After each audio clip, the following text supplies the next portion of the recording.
بسم اللہ الرحمن الرحیم ان المتقین فی مقام امین فی جنات وعیون یلبسون من سندس واستبرق متقابلین كذلك وزوجناهم بحور عين يدعون فيها بكل فاكهة آمنين لا يذوقون فيها الموت إلا الموتة الأولى ووقاهم عذاب الجحيم فضلا من ربك ذلك هو الفوز العظيم فإنما يسرناه بلسانك لعلهم يتذكرون فارتقب إنهم مرتقبون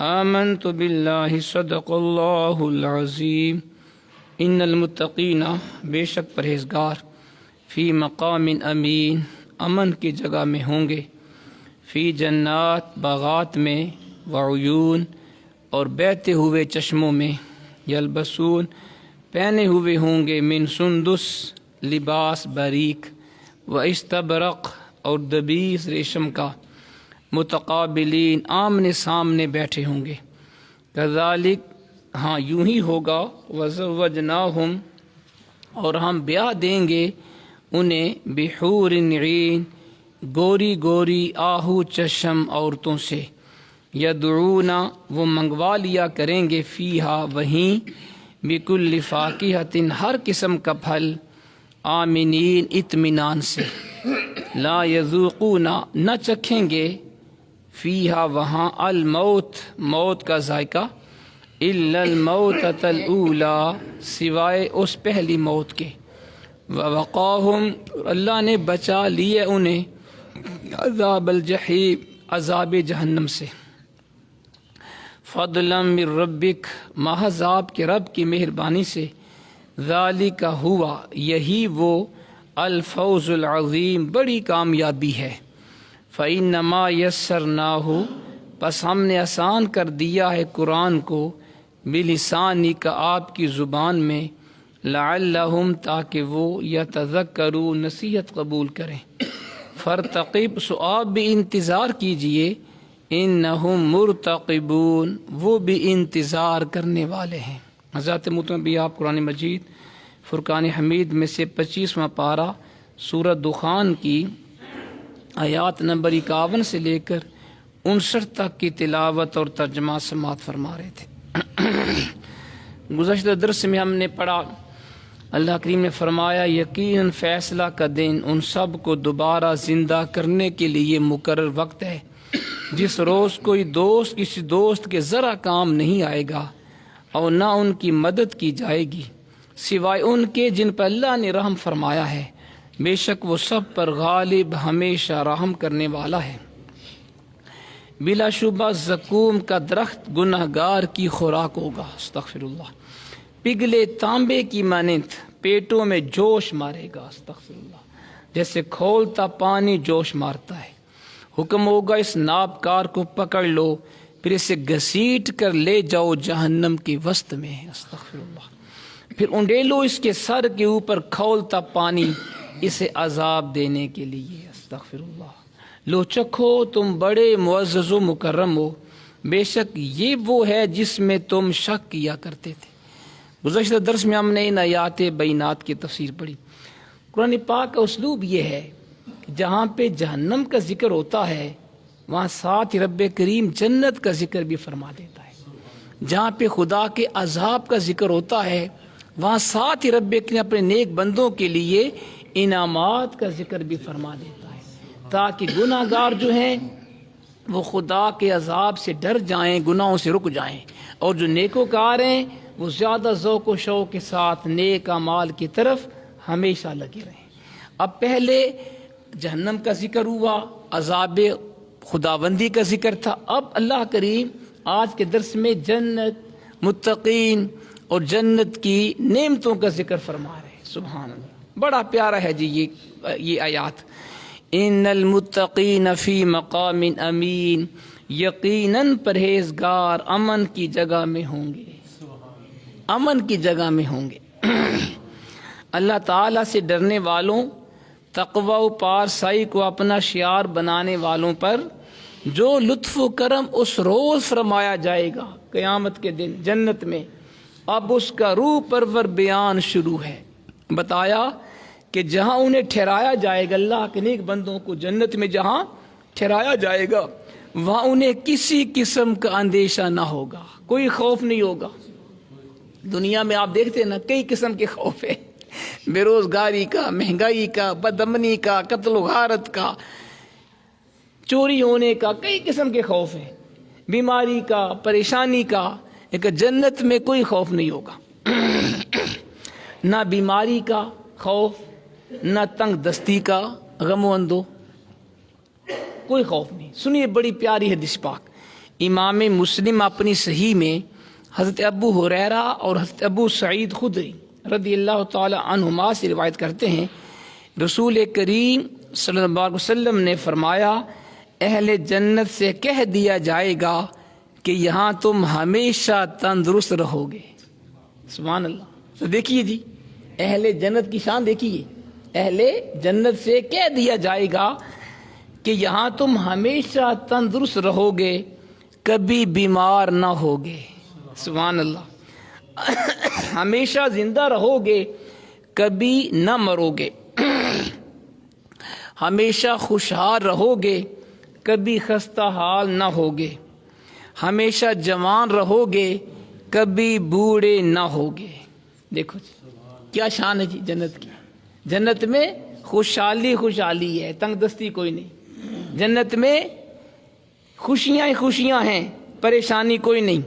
جنت میں ہمیشہ ہمیشہ اہل جنت رہیں گے، موت کوئی نہیں۔ اور جنت میں سارے جوان ہوں گے، بڑھاپا کوئی نہیں۔ کیا شان ہے جی، سبحان اللہ۔ جہاں انسان ان تمام آفات اور پریشانیوں سے ہر طرح محفوظ ہو، اس سے بڑھ کر بھی کوئی امن والی جگہ ہو سکتی ہے؟ کیوں جی؟ جہاں پہ پریشانی بھی نہ ہو، بڑھاپا بھی نہ ہو، تنگ دستی بھی نہ ہو، غربت بھی نہ ہو، بیماری بھی نہ ہو، پریشانی بھی نہ ہو، اس سے زیادہ امن کی جگہ کون سی ہوگی؟ اور وہ جگہ جنت ہے۔ سبحان اللہ۔ تو فرمایا کہ یقین پرہیزگار امن کی جگہ میں ہوں گے، فی جنات وعیون، باغات میں اور بہتے ہوئے چشموں میں ہوں گے۔ جنت کے باغات میں بہتے ہوئے چشمے، یلبسون من سندس واستبرق متقابلین، پہنے ہوئے ہوں گے لباس باریک اور دبیز ریشم کا، آمنے سامنے بیٹھے ہوں گے۔ اب یہاں پہ سندس کا لفظ آیا۔ سندس کہتے ہیں الرقیق من الدیباج، باریک ریشمی کپڑا، باریک۔ تو اہل جنت ریشمی کپڑے پہنے ہوں گے جو یہاں نہیں پہن سکتا مرد کے لیے دنیا میں ریشم پہننا منع ہے، جنت میں لباس ہی ریشم کا ہوگا۔ پھر دوسرا ولد آیا الاستبرق۔ استبرق کا معنی کیا ہے جی؟ غلیظ ہو، یعنی دبیز ریشمی کپڑا، موٹا ریشمی کپڑا، باریک بھی ہوگا موٹا بھی ہوگا۔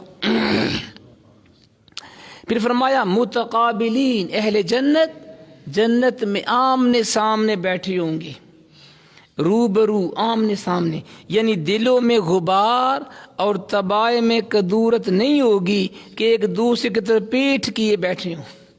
جیسے دنیا میں ہے نا کہ ہم جس بندے سے ناراض ہوتے ہیں اس کی طرف پشت کر کے ہم بیٹھتے ہیں، اگر کسی جگہ اکٹھے بھی ہوں تو ہم منہ نہیں کرتے ادھر، پشت کر کے بھائی میں نے اس کو دیکھنا بھی نہیں ہے۔ جنت میں نہیں ہوگا ایسے، جنت میں آمنے سامنے ہوں گی، کوئی دل میں کدورت نہیں ہوگی، کسی کا بغض نہیں ہوگا، کسی کی مخالفت نہیں ہوگی، بلکہ باہمی محبت و مودت کی ایسی کیفیت ہوگی کہ ایک دوسرے کے روبرو بیٹھیں گے، سامنے بیٹھیں گے، جیسے باہمی دیدار کا شوق ہو اور نگاہیں ایک دوسرے کی بلائیں لے رہی ہوں، یعنی ایک دوسرے سے خوش و خرم ہوں گے۔ پھر یہاں پہ جی لفظ آیا کذالک وزوجناہم بحور عین، ہاں یوں ہی ہوگا اور ہم بیاہ دیں گے انہیں گوری گوری آہو چشم عورتوں سے. یہاں پہ لفظ آیا حور.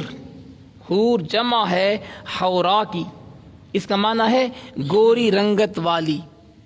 عین جمع ہے عینا کی، وہ عورت جس کی آنکھیں بڑی اور خوبصورت ہوں.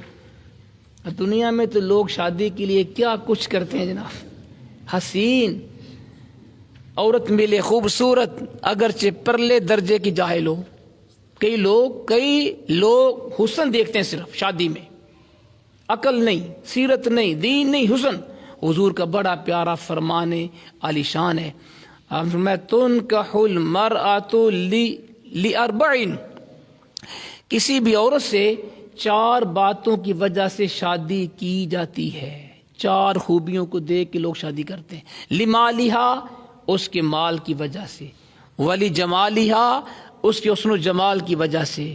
ولی حسبہا، اس کے خاندان کی وجہ سے. ولی دینہا، اس کے دین کی وجہ سے. حضور نے فرمایا فاظفر بذات الدین تربت یداک، او کما قال، تیرا بھلا ہو دیندار عورت سے شادی کر. تو 4 خوبیوں کی وجہ سے لوگ کسی بھی عورت سے شادی کرتے ہیں. بعض لوگ مال و دولت دیکھتے ہیں، بعض لوگ حسن و جمال دیکھتے ہیں، اور کئی لوگ اعلیٰ خاندان دیکھتے ہیں، اور دین کو بہت کم لوگ دیکھتے ہیں. کوئی ہوگا اللہ کا بندہ جو یہ دیکھے کہ دین کو بھی جانتی ہے کہ نہیں، یہ کوئی اللہ کا بندہ ہوگا. ورنہ ہم مال دیکھتے ہیں، حسن و جمال دیکھتے ہیں، اعلیٰ خاندان. لیکن حضور نے فرمایا تیرا بھلا ہو دیندار عورت سے شادی کر. تو یہ بتایا گیا کہ جنت میں حوریں ہوں گی، خوبصورت ہوں گی، اور اتنا ان کا حسن و جمال ہوگا کہ دنیا کی کوئی عورت ان کے مقابلہ نہیں کر سکتی. یہاں تو لوگ عورت کے پیچھے، حسن کے پیچھے کیا کچھ نہیں کرتے، لیکن وہاں ایسی بے مثال حوریں ہوں گی جن کی مثال کوئی نہیں. سبحان اللہ.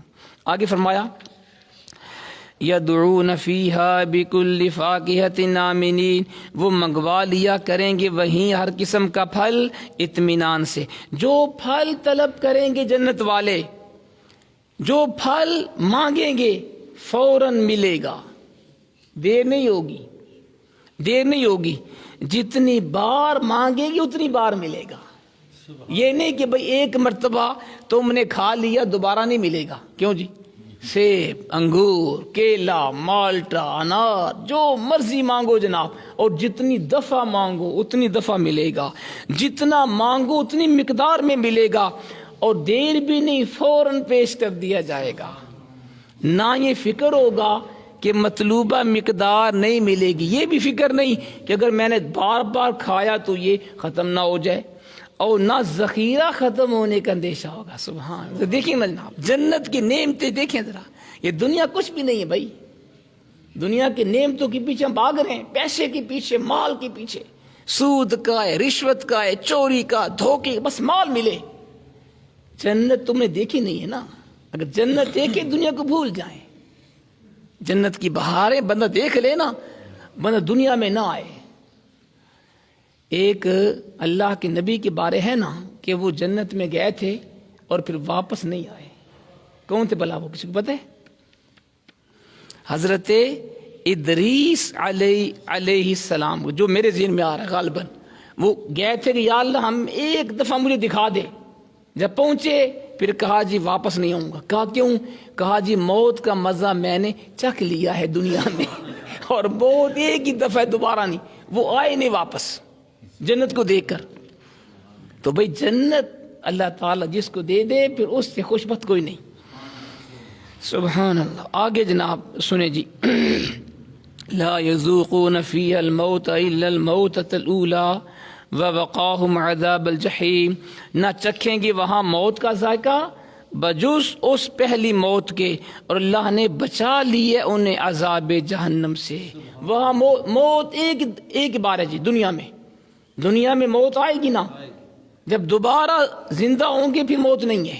جنت میں رب کریم سب کے سامنے موت کو ذبح فرما دے گا. موت ذبح ہوگی.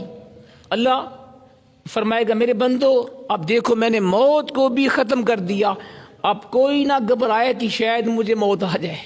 اب موت کوئی نہیں, ہمیشہ ہمیشہ جنت میں رہو گے, فار ایور, پرماننٹ. اور اہل جہنم جو کفار ہوں گے وہ ہمیشہ ہمیشہ جہنم میں رہیں گے. اب مجھے بتائیں کہ کامیاب کون ہے, اہل جنت یا اہل جہنم؟ جنت. یہ دنیا تو فانی ہے بھائی, دنیا فانی, بہاریں فانی, مال و دولت فانی, حسن و جمال فانی, صحت جوانی, ہر شے فانی ہے جس کے پیچھے ہم بھاگ رہے ہیں. آخرت کسی کو یاد ہی نہیں, قبر کی کسی کو فکر ہی نہیں. حالانکہ یہ سب کچھ فانی ہے. اصل جنت ہے اور اس کی نعمتیں ہیں, ہمیں اس کی طرف جانا چاہیے. تو فرمایا اللہ نے ان کو بچا لیا عذاب جہنم سے. فضلا من ربک, محض آپ کے رب کی مہربانی سے. ذالک هو الفوز العظیم, یہی وہ بڑی کامیابی ہے جس کی انہیں آرزو تھی. سبحان اللہ. یہ سب بندہ نوازیاں, یہ سب ذرہ پروریاں, یہ سب کرم گستریاں اللہ تعالیٰ کے فضل و احسان کا ثمر ہوں گی. اللہ تعالیٰ جو جنت میں انسانوں کو نعمتیں دے گا نا, انسان کے اپنے اعمال کا کمال نہیں ہوگا, اللہ کریم کا فضل ہوگا. اللہ تعالیٰ نے ہم پر اس دنیا میں ہی ایسے ایسے انعامات کیے ہیں, ہم عمر بھر شکر ادا کرتے رہیں, کسی ایک نعمت کا شکر بھی ادا نہیں ہو سکتا. کیوں جی؟ یقین کریں, ایک نعمت کا شکر نہیں کر سکتے. انسان اگر اپنے بدن کو دیکھ لے, اپنے وجود کو, ہمارا ایک ایک عضو اتنا قیمتی ہے کہ ساری دنیا کے خزانے ایک عضو کا بدلہ نہیں بن سکتے. کیوں جی؟ یہ ہاتھ کتنا قیمتی ہے جناب, یہ اس سے پوچھنا جا کے جس کا نہیں ہے. یہ پاؤں اللہ نے کتنے قیمتی دیے ہمیں, ہمیں قدر نہیں ہے نا, اس سے جا کے پوچھو جس کے پاؤں نہیں ہے. آنکھیں کتنی قیمتی ہے, ہمیں احساس نہیں ہے, اندھے سے پوچھ لو وہ بتائے گا آنکھیں کیا ہیں. زبان کا ہمیں احساس نہیں, گونگے سے پوچھ لو وہ بتائے گا زبان کیا ہے. کان کا ہمیں احساس نہیں, بولے سے پوچھ بتائے گا کان کیا ہے. تندرستی کا ہمیں احساس نہیں, صحت کا, بیمار سے پوچھو وہ بتائے گا صحت کیا ہے. ساتھ محترم, ہمارا پورا بدن بڑا قیمتی, یقین کریں ہمیں پتہ ہی نہیں اللہ نے ہمیں کیا کچھ دیا ہوا ہے. وہ ایک بزرگ تھے نا, حضرت شیخ سعدی رحمہ اللہ, بڑے بزرگ گزرے ہیں. آپ جا رہے تھے تو ایک فقیر مانگ رہا تھا, کہتا اللہ نے مجھے کچھ نہیں دیا, مجھے کچھ دو خدا, میرے پاس کچھ نہیں ہے. آپ قریب گئے, کہتے پگلے یہ کیسی بات کر رہے تو, تجھے رب نے بہت کچھ دیا ہوا ہے. یہ نہ کہو میرے پاس کچھ نہیں, کہو میں غریب ہوں, خدا کے لیے امداد کرو. اس نے کہا نہیں جی کچھ نہیں دیا اللہ نے مجھے. فرمایا اچھا ایسے کرو, ایک آنکھ نکال کے دے دو, دو نہیں ایک آنکھ, جتنے پیسے چاہیے لے لو. کہتا نہیں جی نہیں, دیکھوں گا کیسے. فرمایا چلیں جی, اگر آنکھ نہیں منظور ایک ہاتھ کاٹ کے دے دو, جتنے پیسے چاہیے. کہتا نہیں جی نہیں یہ منظور نہیں. فرمایا ایک پاؤں دے دو. نہیں جی نہیں, ایک کان کاٹ کے دے دو. نہیں, آپ نے ایک عضو گنا, وہ کسی پہ نہیں مانا. فرمایا بے وقوف انسان, پھر یہ کیوں کہتا ہے رب نے مجھے کچھ نہیں دیا. تیرا تو وجود اتنا قیمتی ہے, تجھے رب نے بدن اتنا قیمتی دیا ہوا ہے کہ پوری دنیا کے خزانے ایک عضو کا بدلہ نہیں بن سکتے. حضرت محترم, اللہ نے ہمیں دنیا میں ایسے ایسے انعامات ہم پہ کیے ہوئے ہیں, ہم ساری عمر اللہ کی ایک نعمت کا شکر ادا نہیں کر سکتے. ہم میں سے بڑا متقی اور پارسا نیک آدمی یہ دعویٰ نہیں کر سکتا کہ اس کے اعمال صالحہ یعنی نیک اعمال ہر لحاظ سے مکمل ہیں, ان میں کسی قسم کا کوئی نقص نہیں. کیوں جی؟ کوئی پرہیزگار بندہ, کوئی عالم فاضل, کوئی جناب عظیم انسان, کوئی بہت بڑا پیر یہ دعویٰ نہیں کر سکتا کہ میرے سارے نیک اعمال ہر قسم کے نقص سے پاک ہیں. کیوں جی؟ کسی کو ہے دعویٰ؟ بھائی ہماری تو نمازیں بھی ناقص ہیں, نماز کے اندر بھی ہمیں دنیا کے خیالات آتے ہیں. یہ تو اللہ کا فضل ہوگا, وہ ہماری ناقص عبادت کو قبول فرما لے. اس لیے قیامت کے روز جو عنایات اللہ اپنے مقبول بندوں پر فرمائے گا اسے اس کا فضل و احسان ہی کہا جا سکتا ہے۔ کوئی یہ نہ کہے کہ میرے اعمال کی وجہ سے مجھے جنت ملے گی، نو، یہ بات ذہن میں بٹھا لیں۔ کوئی اپنے عمل سے جنت میں نہیں جائے گا، اللہ کے فضل سے جائے گا۔ جب حضور نے یہ فرمایا نا، حضور نے فرمایا صحابہ سے کوئی شخص بھی جنت میں اپنے اعمال کی بنا پہ نہیں جائے گا، اللہ کے فضل سے جائے گا۔ صحابہ نے پوچھا حضور آپ بھی؟ فرمایا ہاں میں بھی اپنے عمل سے نہیں جاؤں گا، اللہ کے فضل سے جاؤں گا۔ ارے جب اللہ کے حبیب یہ فرما رہے ہیں کہ میں بھی اللہ کی فضل کے بغیر نہیں جاؤں گا، میں اور آپ کیا ہیں؟ کیوں جی؟ میری اور آپ کی حیثیت کیا ہے؟ ہم کچھ بھی نہیں ہیں۔ ہر وقت خدا سے ڈریں، عبادت کی توفیق اگر اس نے دی اس کا فضل ہے، ہمارا اپنا کمال کوئی نہیں۔ اللہ اکبر۔ آگے فرمایا فَإِنَّمَا يَسَّرْنَاهُ بِلِسَانِكَ لَعَلَّهُمْ يَتَذَكَّرُونَ، بس ہم نے آسان کر دیا قرآن کو آپ کی زبان میں تاکہ وہ نصیحت قبول کریں۔ فَارْتَقِبْ إِنَّهُمْ مُرْتَقِبُونَ، سو آپ بھی انتظار کیجئے، وہ بھی انتظار کرنے والے۔ ہم نے قرآن کو آپ کی مادری زبان میں نازل فرمایا۔ اہل عرب کی مادری زبان عربی تھی، قرآن ان کی طرف آیا سب سے پہلے، جس کا سمجھنا ان کے لیے آسان ہے۔ اب بھی اگر وہ نصیحت قبول نہیں کرتے کفار مشرکین، ان کی قسمت۔ پس حبیب مکرم آپ بھی انتظار فرمائیں اور ہم بھی انتظار کریں گے، وہ بھی انتظار کریں کفار بھی، جب ان کی بربادی کی مقررہ ساعت آ پہنچے گی، جب ان کی بربادی کا وقت پہنچ جائے گا تو ان کو ان کے کرتوتوں کی سزا مل کے رہے گی۔ تو اسے پتہ چلا اللہ کریم نے ہر کام کے لیے وقت مقرر فرما دیا ہے۔ کفار کے عذاب کے لیے بھی وقت مقرر ہے، قیامت کا بھی وقت مقرر ہے۔ اللہ نے ہر کام کا وقت ہے، فرمایا جب وہ وقت آئے گا نا پھر وہ دیکھ لیں گے۔ حبیب جو آپ کی گستاخیاں کرتے ہیں، بے ادبیاں کرتے ہیں، ہنسی مذاق کرتے ہیں، آپ کو تکلیف دیتے ہیں، وہ دیکھ لیں گے ان کے ساتھ کیسا سخت سلوک کیا جاتا ہے۔ تو آج اللہ کریم کے فضل و احسان سے ہم نے سورۃ دخان بھی مکمل کر لی ہے۔ انشاءاللہ اگلی جمعرات کو بشرط زندگی ہم سورۃ الجاثیہ شروع کریں گے۔ اللہ کریم ہمیں عمل کی توفیق عطا فرمائے۔